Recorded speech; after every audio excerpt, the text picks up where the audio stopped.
Bonjour à toutes et à tous, c'est un immense plaisir de vous retrouver à nouveau pour cette émission Autrement. On va parler de vêtements aujourd'hui. Alors on la connaît tous, cette image de la rue Neuve, ces enseignes de marque et puis cette foule qui s'agglutine mais pas assez suffisamment pour les chiffres d'affaires. Chaque année sur la planète nous produisons 100 milliards de nouveaux vêtements. L'industrie de la mode est la deuxième plus polluante du monde. Alors face à ce constat, des initiatives se multiplient pour consommer responsable et s'habiller autrement. Autour de la table, celle, en tout cas il n'y a que des filles ce soir sur le plateau, qui lancent des initiatives pour s'habiller autrement. On va en parler, je vais vous présenter rapidement. Il y a d'abord Florence Lepoudre, bonjour. Vous êtes créatrice du concept Penderie, c'est du troc de vêtements, on en parlera. Face à vous, Adeline Ferry du magasin Wico. Alors c'est un magasin qui essaye de travailler avec des marques éthiques et vous nous expliquerez comment. Elena Van Elst, bonsoir. Alors le magasin Wonderloop cette fois, alors c'est plus Wico, c'est Wonderloop, c'est dans la rue de Flandre et vous travaillez aussi avec des marques éthiques. Et puis il y a aussi Sandrine Kerkhoff, vous travaillez chez Cyclope. Cyclope, c'est une initiative du CPAS de la ville de Bruxelles où on forme des gens à faire des vêtements à partir de recyclage, aussi à faire de la menuiserie, vous raconterez tout ça, mais on vend aussi des vêtements qui sont faits autrement. On verra des images dans un instant. Et puis Chloé Mikoladjak, bonsoir. Alors vous êtes membre de la Fashion Revolution. Qu'est-ce que c'est la Fashion Revolution ? La Fashion Revolution, c'est un mouvement international qui a été créé en 2013 suite à l'effondrement de l'usine Rana Plaza au Bangladesh. Voilà, on se souvient, c'était un grand moment dans l'histoire de l'industrie du textile. Ça avait fait les gros titres des journaux. Et donc, c'est un mouvement international aujourd'hui qui est créé. C'est un mouvement international dont le but est de demander davantage de transparence à l'industrie de la mode et de sensibiliser les consommateurs aux différents impacts à la fois sociaux et environnementaux. Et on est présent dans plus de 110 pays à travers le monde, dont notamment en Belgique. Alors, vous représentez donc la Fashion Revolution pour l'aspect Belgique. Vous êtes bénévole pour ce travail. Qu'est-ce que vous faites ? C'est du lobbying. Concrètement, qu'est-ce que vous faites aujourd'hui ? Alors, c'est à la fois du lobbying et de la sensibilisation. Donc, on sensibilise les consommateurs à travers des projections de documentaires, des débats. On organise aussi des marchés avec des créateurs belges qui sont engagés dans une démarche durable et ou éthique. Mais on fait aussi du lobbying, notamment au niveau européen, pour des régulations qui soient plus ambitieuses et plus contraignantes, pour plus de transparence, plus de respect de la planète et des travailleurs. Alors, des créateurs et des créatrices, vous en rencontrez, vous l'avez dit. On va en regarder une ou deux même dans cette séquence que nous avons tournée chez vous, chez Cyclope. C'était il y a 2 semaines. Donc, regardez ce qu'on peut faire dans cet atelier boutique d'upcycling.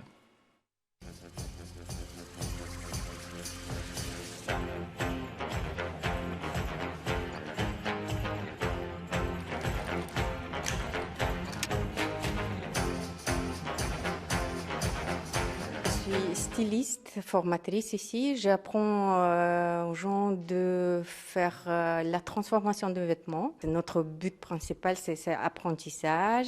Et puis, c'est aussi notre but social et écologique, c'est la récupération de vêtements de seconde main. Le but de cet exercice était d'utiliser 2 jeans avec un tissu au choix qu'on voulait, et de garder des éléments pour qu'on puisse reconnaître que cela venait d'un jean. Alors moi, ce que j'ai gardé, c'était la braguette, la ceinture, et j'ai utilisé aussi les jambes du pantalon pour en faire des manches. Ensuite, j'ai fait aussi un travail de composition de couleurs, donc ce qui pouvait bien se marier ensemble, car j'aime beaucoup associer les couleurs et les matières aussi, donc quelque chose d'assez de côtelé et d'une couleur un peu moutarde, histoire de contraster le tout. Et pour la tirette aussi, donc c'est assez fonctionnel. On reconnaît les poches, à l'intérieur aussi, ce travail de surjet, contrasté en blanc. C'est un beau travail. En fait, Aurélie, il a respecté les consignes. Il y a vraiment des recherches là-dessus. Je vois mon travail, en fait, le progrès de mon travail. Ça, c'est assez touchant, quoi.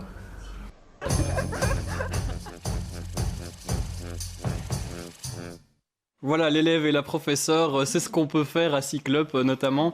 On le voit aussi sur ces images. Alors Cyclope, c'est situé rue Haute, en dessous des bâtiments du CPS de la ville de Bruxelles.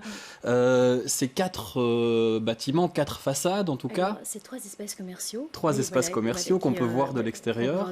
Mais qui regroupent 4 activités, mais qui toutes revalorisent des matières, soit le bois, soit le textile. Et donc ici, en l'occurrence, puisqu'on parle de la partie textile ce soir, nous avons un centre de tri textile, une friperie et alors un atelier boutique. Donc les gens arrivent, ils peuvent donner leurs vêtements. Alors le centre de tri textile, est le premier maillon de la chaîne. Donc vous pouvez déposer vos vêtements directement rue Haute ou alors nous appeler simplement. Et donc on se déplace dans toute la région bruxelloise en vélo cargo. Donc on va au domicile des gens pour enlever les dons textiles. Donc les dons arrivent au centre de tri. Donc il y a un premier dispatching qui se fait. Une partie du textile qui peut être réutilisée, qui est en bon état, réacheminée vers la friperie pour y être vendue. Et alors, il y a évidemment une grosse partie des matières qui ne peuvent pas être vendues en l'état, mais qui ont un potentiel encore incroyable et qui peuvent être travaillées, qui arrivent à l'atelier boutique pour être upcyclées. L'upcycling, c'est en quelques mots, c'est donner encore plus de valeur. Oui, bien sûr. On travaille avec des textiles de récupération, donc l'avantage, c'est qu'effectivement, on s'est donné une plus-value, en tout cas, à des textiles qui étaient voués, en principe, à la déchetterie. Donc, c'est faire de déchets des nouvelles ressources. Et ce sont des pièces, chaque fois, uniques et originales. Vous n'en trouverez jamais, évidemment, 2 identiques, puisque c'est le fruit d'un travail artisanal. Et on voit des images. Alors, combien de personnes sont formées ici dans ces ateliers alors, chez Cyclope, on a 5 formateurs qui encadrent 15 agents sous contrat article 60, puisque ce sont des contrats d'insertion socio-professionnelle et qui sont formés des métiers différents qui vont de l'agent de vente, puisque il y a l'accueil client qui est important aussi, l'explication à donner sur le projet. Il y a tout le métier de stylisme, de couturier. On a un coursier en vélo également. Et puis alors, il y a toutes les fonctions de valoriste, donc le tri, qui sont mises en place. Également. Alors, à côté de vous, Adeline Ferry, vous travaillez pour Wico, une boutique qui est pour l'instant située chez Human. C'est ce nouveau centre qui regroupe pas mal de projets d'économie circulaire. Ça se trouve à Saint-Gilles, c'est juste ? Oui, chaussée de Charleroi. Chaussée de Charleroi. Donc, si on veut trouver des vêtements Wico, c'est là-bas. Mais vous cherchez un lieu fixe pour vous installer et être un vrai magasin. Vous l'avez déjà été dans d'autres lieux. Oui, voilà, on fonctionne vraiment progressivement. Donc, on a d'abord fait pas mal de pop-up stores et puis on est présent sur pas mal d'événements. Et maintenant, on aimerait trouver une boutique où se poser pour un certain temps. On peut peut-être voir les images, parce qu'il y a encore quelques mois, vous étiez à Ixelles, sur la chaussée d'Ixelles. Vous aviez trouvé une boutique là-bas pour faire votre travail. Voilà, on voit des images. Alors ça, c'est Wico qui s'est installé. Vous proposez des vêtements. Vous dites qu'ils sont éthiques et écologiques. Ça veut dire quoi concrètement? Et qu'est-ce que vous promettez à vos clients et clientes? Donc en fait, on a établi une charte avec des critères à respecter pour faire partie de nos fournisseurs. Notamment, on choisit des fournisseurs qui sont européens, ou belges, c'est encore mieux, mais en tout cas européens, et qui produisent idéalement en Europe. Parfois, on accepte qu'ils produisent hors Europe si c'est justifié. Donc par exemple, si le coton vient de Turquie, pourquoi pas que la production se fasse là-bas, puisque ça n'ajoute pas de trajets supplémentaires et ça permet de ne pas délocaliser non plus tous les emplois de là où viennent la matière première. Et Léna, vous travaillez chez Wanderloop. Alors vous fonctionnez plus ou moins de la même manière. Vous pouvez peut-être expliquer les différences de vos boutiques. Peut-être la différence, c'est que vous êtes voué à devenir une coopérative chez Wico et pour l'instant, vous êtes une société commerciale comme d'autres boutiques, sauf que vous faites attention à ces éléments-là. Oui, sur la charte, je pense qu'on se rejoint parce que c'est quand même l'essentiel, c'est la finalité de nos projets, proposer aux Bruxellois, aux Bruxelloises des façons de s'habiller en accord avec leurs valeurs. Donc je te rejoins tout à fait là-dessus. On fait attention aux matières et aux conditions de confection. Donc évidemment dans l'idéal en Belgique, mais il y a de moins en moins de matières premières textiles en Belgique à part la récupération, moins en moins de lieux de confection. Donc sinon c'est en Europe. Et si c'est hors d'Europe, on fait aussi très attention aux conditions de fabrication. On travaille qu'avec des marques qui ont des labels indépendants comme le label Fairtrade. On voit des images de votre boutique. Donc vous êtes situé rue de Flandre. Comment ça vous est venu cette envie de lancer une boutique pareille? Est-ce que c'est facile? Parce que vous êtes des boutiques qui prônaient la non-surconsommation. Donc comment on arrive quand même à avoir des clients et comment on arrive à rentrer dans ces chiffres. Ouais, c'est des projets un peu paradoxaux quand on le prend sous cet angle-là. Après, on peut se dire que dans l'idéal, nous, une fois qu'on a un client, on n'a pas forcément envie qu'il achète plus. On a plus envie que tous les Bruxellois viennent chez nous, et c'est dans cette optique-là qu'on peut se dire que voilà, des boutiques comme Wico, il peut y en avoir 10, des boutiques comme Wonderloop, il peut y en avoir 10, et il y a de la place pour tout le monde. On n'est pas aussi dans la surconsommation parce que par rapport à la fast fashion, on n'a pas de t-shirt à 5 euros. T-shirt à 5 euros, c'est une absurdité monumentale. Je pense que Chloé le sait encore mieux que nous. Et voilà, c'est se dire, plutôt que d'aller acheter 10 t-shirts à 5 euros chez H&M, on peut en acheter un à 25 euros chez Wico et un à 25 euros chez nous, et le garder 5 ans au lieu de une seule année. C'est ça, parce que les prix sont quand même importants quand on veut acheter des vêtements éthiques. C'est ce qu'on disait, à chaque fois qu'on veut faire attention aux produits qu'on achète, évidemment, il faut mettre le prix. Alors, du coup, c'est difficile de le rendre accessible à tout le monde. Comment on fait dans ces cas-là ? C'est pour ça que nous, le projet de Wico, c'est pas seulement une boutique, c'est aussi de faire de la sensibilisation, parce qu'on pense qu'il faut vraiment rééduquer les gens, et c'est valable pour eux aussi, essayer d'avoir une nouvelle mentalité où on arrête de vraiment vouloir surfer sur les tendances et changer de sa garde-robe tous les 6 mois et vouloir tous les jours avoir des pièces différentes. Donc nous, on essaye d'avoir des vêtements qui sont intemporels, qu'on va pouvoir vraiment garder. Et donc au final, logiquement, si on choisit bien, qu'on achète moins de vêtements, mais mieux, et des vêtements qu'on achète vraiment en âme et conscience, on va pouvoir les garder plus longtemps. On peut plus ou moins dépenser le même prix que si on achète en fast fashion. Oui. Chloé, comment, c'est votre boulot aussi, comment rendre accessible cette slow fashion, parce qu'on sait quand même dans les faits que ça reste réservé à un certain public.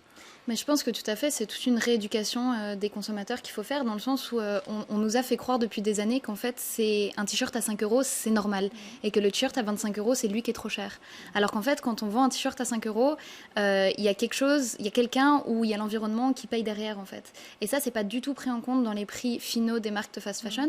Donc il y a toute cette rééducation du consommateur à faire, et il y a tout ce travail à faire aussi au niveau systémique, parce qu'en fait, le consommateur, s'il achète éthique et durable, c'est super, mais le problème, c'est que le système actuel est fait pour nous pousser à consommer, et pour nous pousser à consommer des quantités astronomiques dans des conditions pas possibles. Donc nous, on agit vraiment aussi au niveau systémique pour essayer de créer un environnement qui soit transparent, donc où le consommateur peut vraiment se renseigner sur qui fabrique ses vêtements et où, et surtout on pousse pour l'utilisation de matériaux plus durables, la possibilité de former des syndicats dans les usines, parce qu'aujourd'hui c'est très peu le cas dans les pays producteurs. Donc tous ces éléments-là qui sont tout au long de la chaîne, qui sont tout aussi importants et qui ne sont pas du tout visibles malheureusement aujourd'hui pour le consommateur.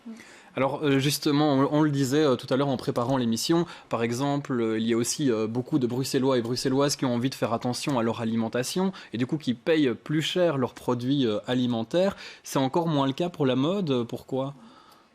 Moi je pense que les gens ont plus facilement voulu acheter bio dans l'alimentation parce qu'ils pensent aussi à leur santé et qu'ils se disent qu'ils n'ont pas envie de manger des pesticides. Seulement, voilà. Ça a un impact direct sur la personne et la santé. L'impact est vraiment super visible, alors que le vêtement, en fait, c'est pareil. S'il y a des pesticides sur le vêtement, les pesticides peuvent traverser les couches de la peau et donc c'est très mauvais pour nous et indirectement, ça fait une pollution tellement énorme que c'est super mauvais pour la planète. C'est ça, parce qu'on le rappelle, l'industrie du textile est la deuxième plus polluante au monde. Alors, il y a encore d'autres chiffres assez alarmants à Dornay. 8 à 10% des gaz à effet de serre seraient liés à cette industrie du textile. Et ensuite, on va parler de récupération tout de suite, de comment essayer de upcycler, de recycler. On en a déjà parlé des vêtements, mais pour l'instant, le recyclage, dans les faits, ça reste très compliqué. Et finalement, il y a encore 80% des objets qui sont amenés à être recyclés qui finissent tout de même incinérés ou enterrés, que ce soit chez nous ou dans des pays très souvent d'Afrique. Alors, je vous regarde, vous, Florence, vous n'avez pas encore eu beaucoup droit à la parole. Vous avez justement décidé de lancer aussi face à ce constat, un échange de vêtements, un troc. Comment ça se passe ? Tout à fait. Donc, effectivement, on a eu envie de lancer un nouveau concept un peu innovant au niveau du seconde main. Et donc, on s'est dit, partant du constat que 50% plus ou moins de notre garde-robe, on ne la met pas, pourquoi pas la partager avec quelqu'un qui serait intéressé. Et on est déjà allé faire un tour, on peut peut-être voir des images de vos journées, de vos soirées de vente. C'est plutôt en after work, c'est comme ça que ça se passe. Tout à fait. Une fois par mois, vous réunissez celles qui sont intéressées, parce que je dis celles, c'est que pour femmes pour l'instant. Pour l'instant, c'est que pour femmes. Et donc, comment ça marche? Eh bien, on amène les vêtements qu'on ne veut plus mettre. Nous, on fait un petit tri pour avoir quand même encore des vêtements au goût du jour et en bon état. Pour chaque vêtement amené, on voit ici par exemple le t-shirt, c'était un point, un jeans par exemple, ça va être 3 points. Donc on accumule des points qu'on va ensuite utiliser pour acheter, entre guillemets, des pièces qui sont amenées par les autres troqueuses. Il n'y a pas d'échange d'argent entre les troqueuses, il y a juste une participation aux frais pour l'événement. Mais effectivement, entre troqueuses, il n'y a pas d'échange d'argent. Donc, voilà. Donc a priori, c'est pour quelques euros, on peut refaire plus ou moins sa garde-robe, ce qui est quand même assez sympa. Chloé, c'est aussi des initiatives alors que vous encouragez via la Fashion Revolution, ce genre de troc sans argent où c'est vraiment l'économie circulaire et locale qui est au cœur du coup de l'échange, quoi. Tout à fait, nous c'est vraiment tout à fait le genre d'initiative qu'on encourage et on est très très content de voir qu'il y a de plus en plus de choses qui se passent en Belgique et à Bruxelles en particulier parce que parfois, pendant longtemps on a comparé avec les autres pays et c'est vrai qu'il y avait pas mal d'initiatives qui avaient lieu dans les autres pays, je pense par exemple aux Pays-Bas ou en Allemagne où la réflexion était déjà assez avancée et c'était un petit peu moins le cas ici en Belgique et donc on est vraiment ravis de voir qu'il y a de plus en plus d'initiatives qui se développent. Et il y en a d'autres, il n'y a pas que vous, j'ai entendu qu'une application allait essayer, tenter de faire du troc de vêtements sans argent ici à Bruxelles, donc il y a moyen de trouver, renseignez-vous. Alors Cyclope essaye aussi de récupérer des vêtements, on le disait, la plupart de ces vêtements récupérés, quand ça part pour des associations, ça finit quand même finalement en Afrique, incinéré, enterré, et du coup, c'est pas du tout une bonne nouvelle pour notre planète, on va le dire comme ça. Comment vous essayez comment vous gérez vos stocks en fait, par exemple au centre de tri? Nous, on travaille vraiment en circuit court. Donc l'objectif, c'est effectivement d'alimenter l'économie locale et pas du tout, d'exporter une partie des dons qu'on reçoit. Et ça, c'est vraiment l'objectif et la mission première du centre de tri, c'est de chercher des solutions créatives et innovantes aux textiles récupérés et de dire, on a des chaussettes par exemple orphelines, une dizaine de paires de chaussettes orphelines. Qu'est-ce qu'on va faire avec 10 chaussettes orphelines? Mais non, c'est encore de la matière qui a du potentiel. On va les découper, on va les tisser, on va faire des éponges par exemple en tawashi. Donc on développe aussi toute une gamme d'articles zéro déchet. Elle est grâce aux textiles que l'on récupère. Donc on essaye vraiment de trouver l'alternative à la déchetterie pour évidemment limiter au maximum ce volume de déchets. Donc, et puis former aussi des stylistes dans cette optique-là.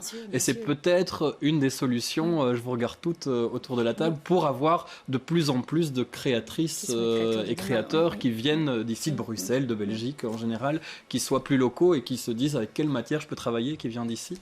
Parce que c'est ce que vous disiez tout à l'heure, Adeline, c'est difficile à trouver encore. Oui, c'est difficile à trouver et surtout, c'est difficile de se lancer en tant que styliste déjà. Donc, se lancer et être éthique sur toute la ligne, c'est vraiment à cette époque encore très très compliqué, quoi. Donc, progressivement, ça avance. Mais... Ça avance quand même. Oui, on va plutôt dans la bonne direction. Oui. Chloé, vous confirmez, vous qui avez un regard là-dessus? Je pense que c'est vrai que c'est encore très compliqué aujourd'hui d'être 100% durable. Je ne pense pas qu'il y a de marques qui arrivent à le faire parce qu'entre la matière première qui vient potentiellement de l'autre bout du monde, même si elle est certifiée bio ou même si elle est certifiée commerce équitable, et puis la fabrication, et les coûts de fabrication en Europe sont encore très élevés, donc c'est très compliqué de se lancer aujourd'hui. Mais c'est tout à fait la relocalisation, c'est tout à fait une des solutions, comme les autres qui sont présentées autour de la table. Après, il y a aussi quelque chose, souvent les gens ont tendance à faire un rejet quand ils se lancent dans une démarche durable et éthique de tout ce qui vient des pays en voie de développement, en se disant que les conditions de travail sont forcément déplorables, que ça a forcément un impact négatif sur l'environnement. Et je veux juste souligner que ce n'est pas forcément le cas. Mais comment on sait alors? Comment savoir quand on achète une pièce si les conditions sont bonnes? Et c'est toute la question, c'est pour ça que nous, on pousse vraiment pour la transparence. Et il y a des super projets, il y a des super ASBL ou même des ONG qui se sont lancés pour vraiment faire un travail d'analyse et d'étude de ce que racontent les marques pour voir si c'est vraiment vrai. Donc il faut faire des recherches. Malheureusement, ça prend un petit peu de temps, mais on peut trouver les informations. Et il y a encore des usines, que ce soit en Chine, que ce soit au Bangladesh, qui fabriquent dans d'excellentes conditions. Et le problème, c'est que si du jour au lendemain, on décide tous de boycotter ce qu'on achète de là-bas, ça va potentiellement mettre des millions de personnes dans l'extrême pauvreté.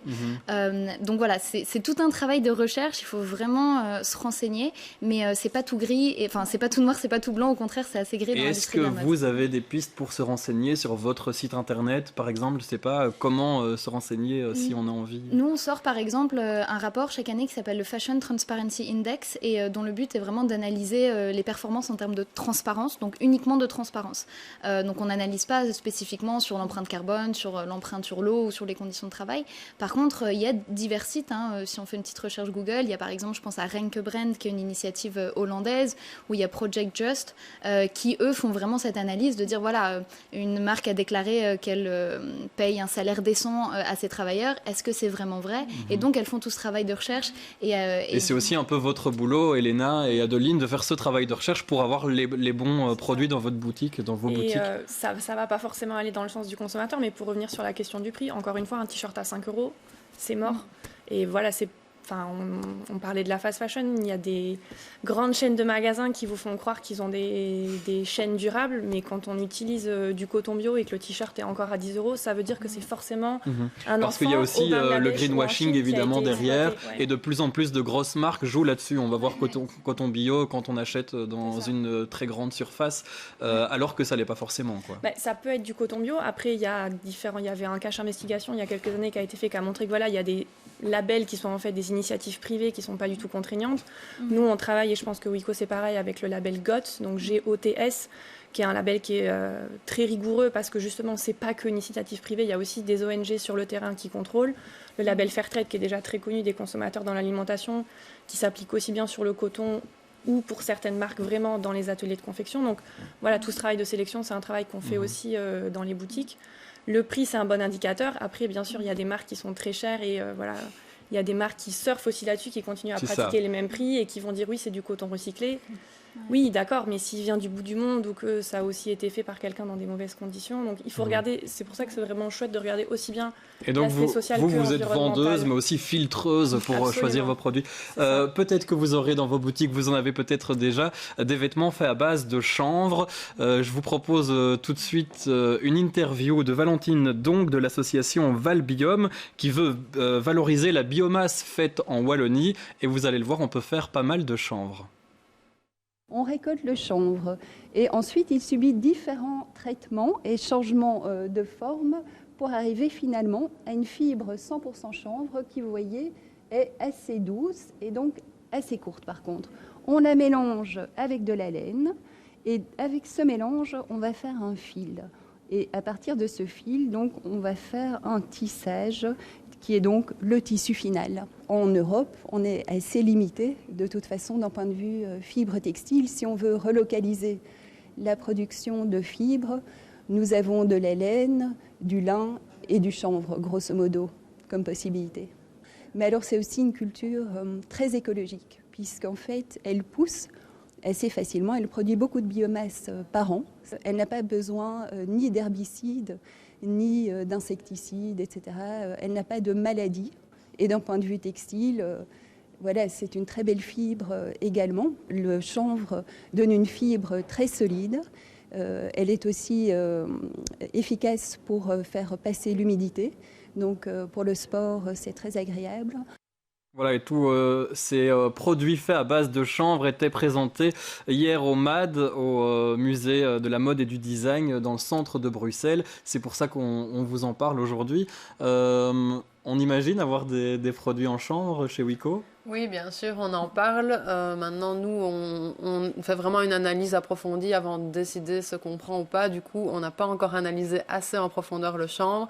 Donc, on n'a pas encore en boutique, mais c'est en cours de travail. Et Wanderloop, pareil, pourquoi Oui, pas. on attend des manteaux d'une marque hollandaise, je pense, Woodland. Je suis pas sûre.